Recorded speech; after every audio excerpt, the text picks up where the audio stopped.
All right, Job chapter 15. Let's call this week's set of lessons chipping away in their feelings as we go through the second round of Job's friends chipping away at him. This time it's going to seem,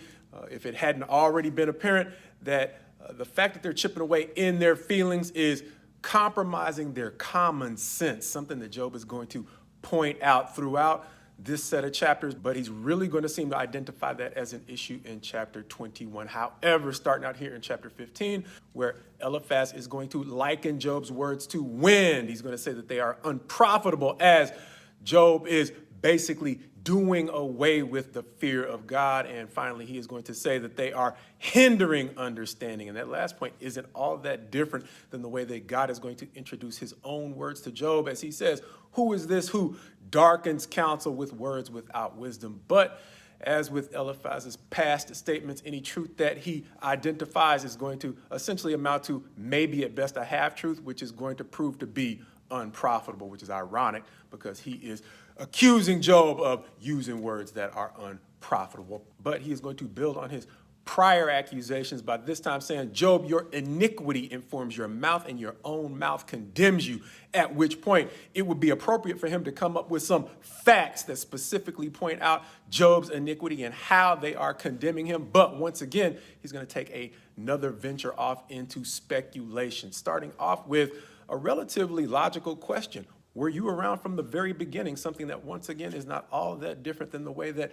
God himself is going to address Job and asking him, were you around when I created X, Y, and Z? Things that Job is not going to be able to answer. But as we've already said, Eliphaz's truths typically amount to half-truths that are still unprofitable. As his next two questions may actually get closer to what's actually on his heart, as he seems to essentially ask Job, why do you think you're better than us? Which can be a fair enough question if it's not representing pent-up feelings of inadequacy and inferiority. Two things it can be hard to admit, but two things that can cloud our judgment. And in the context of this chapter, it really seems like it is clouding Eliphaz's judgment as he goes on to ask Job, why is God's comfort not good enough for you? Understanding that he seems to be caught up in his feelings about being insulted by Job, seeming to think he's so much better than the rest of them, while he's lost track of the fact that Job is in a situation where I'm not sure anybody could objectively find it easy to be comforted in a time when they've lost almost all their stuff,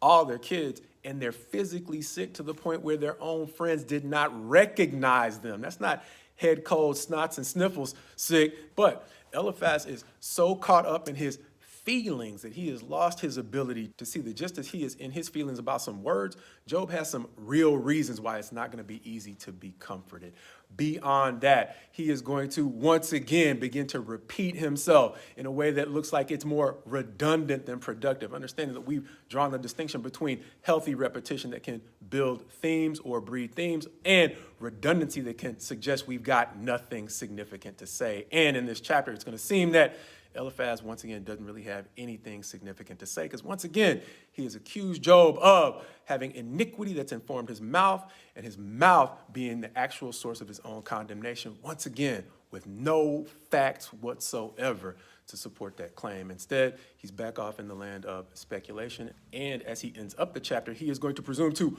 wax eloquent in his philosophy or theology of the wicked. But what he's really going to seem to do is simply fixate on Job to the point where he is now going to redefine his understanding of the wicked based upon little, if anything, more than his resentment for Job and the list of things that he seems to see Job suffering.